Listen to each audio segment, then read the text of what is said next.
Hi class, in this video I'm going to be talking about solving one-step equations.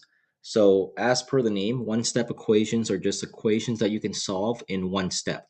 In this case, I'm going to let x be my unknown value. So here I have x plus a number equals to another number, x subtract a number equals to another number, x multiplied by a number which equals another number, and x divided by a number which equals to another number.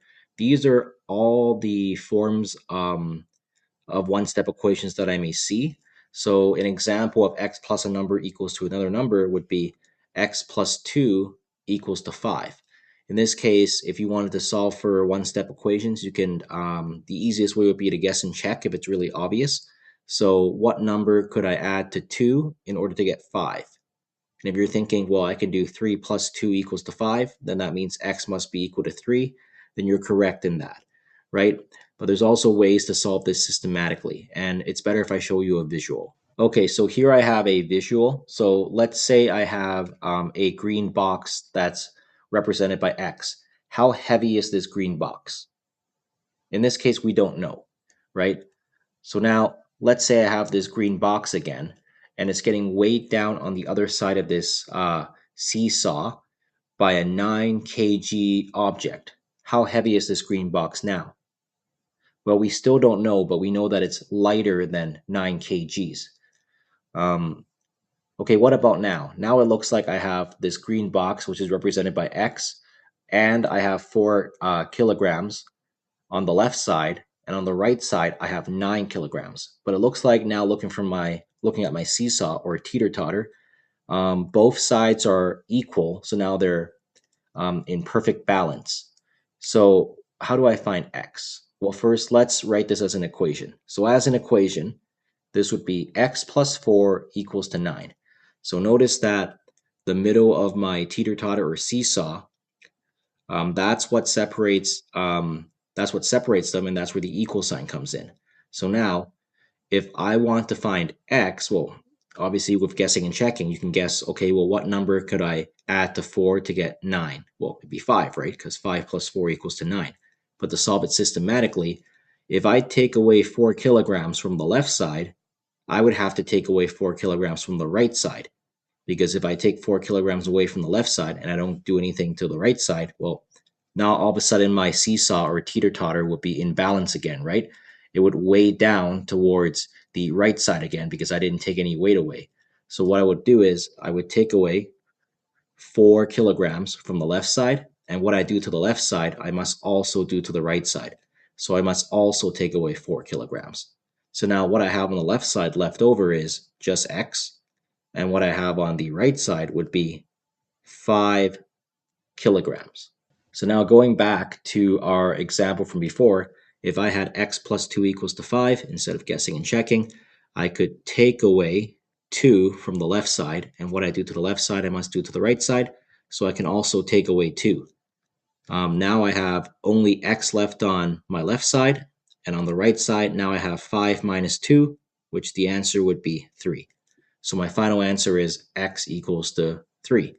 And if I were to check my work, well, I just have to ask myself, if x equals to 3, does 3 plus 2 equal to 5? And yes, it does. So that means x does indeed equal to 3. So moving on to my next example, x subtracted by 4 equals to 10. So what number can I take away 4 to get 10? Well, instead of guessing and checking, let's solve this systematically. Right now, x is getting subtracted by 4, so I'm going to do the opposite. I'm going to try to get x by itself, so in order to get rid of the subtracting by 4, I'm going to add 4. But what I do to the left side, I must do to the right side. So I add 4 to both sides. Now I'm going to have just x on the left side, and on the right side, I'm going to have 10 plus 4, which is 14. Okay, now let's ask myself this. If x equals to 14, does 14 subtract by 4 equal to 10? Yes, it does. So that means that my answer is correct. Okay, now my other example, 2 times x equals to 8. So remember, 2x means 2 times x. So a number multiplied by 2, which equals to 8. Once again, instead of guessing and checking, because I'm multiplying x by 2, I want to get rid of that 2 that I'm multiplying by. So I'm going to do the opposite of multiplying by 2. I'm going to divide by 2. But what I do to one side, I do to the other. So now if I had 2 divided by 2, all I have left is 1x, which is just written as x. And on the other side, 8 divided by 2 equals to 4. Okay, now I got my answer. Let's check if we got it right. 2 times 4. Does that equal to 8? Yes, 2 times 4 does equal to 8, so x does equal to 4. Okay. Now for this example, I have x divided by 4 equals to 24. So what number can I divide by 4 to get 24? Well, in this case, let's just do the opposite instead of guessing and checking. So because I'm dividing a number by 4, I want to get rid of that number that I'm dividing by, or get rid of the 4 that's getting divided by x by doing the opposite. So the opposite of dividing by 4 is multiplying by 4. So I'm going to multiply a 4 onto my left side. So now 4 divided by 4 is 1x, which is just x. But what I do to the left side, I must also do to the right side. So I'm going to also multiply the right side by 4. Now, all I have left on the left side is x, and on the right side, I have the answer to 24 times 4, which should be 96. So that means x equals to 96. Now, let's check our work. If I replace x with 96, does 96 divided by 4 equal to 24? Yes. So, hence my answer is indeed x equals to 96.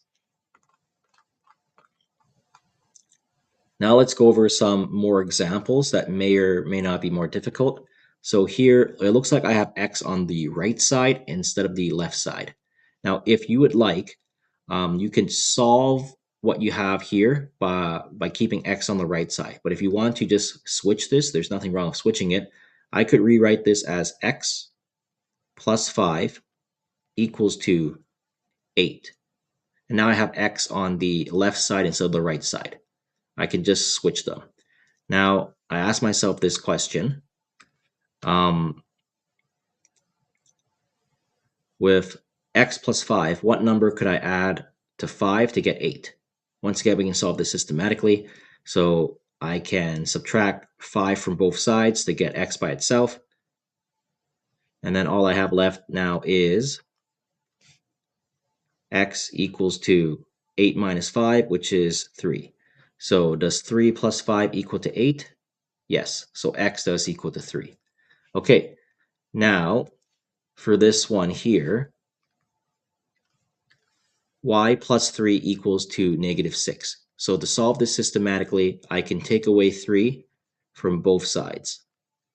Now I'm going to be left with y equals to negative 6 minus 3. So if you recall, this would look like this, negative 6 minus 3. To solve this, you could apply keep, change. So that means I'm going to keep the first number the same, change my negative sign to a plus sign, and now since this was a positive 3, I'm going to change it to a negative 3. So I have negative 6 plus negative 3. If you recall, by drawing circles here, I have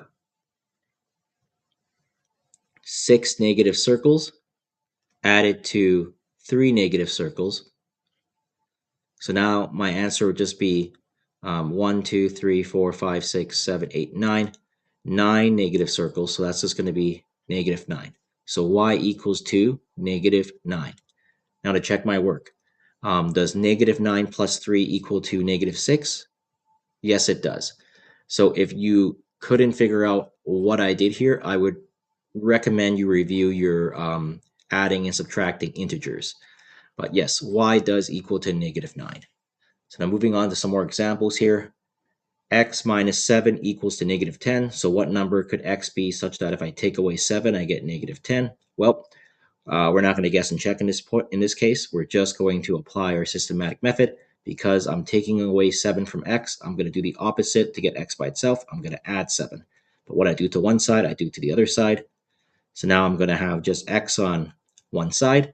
On the other side, I'm going to have negative 10 plus 7, and negative 10 plus 7 is going to be negative 3.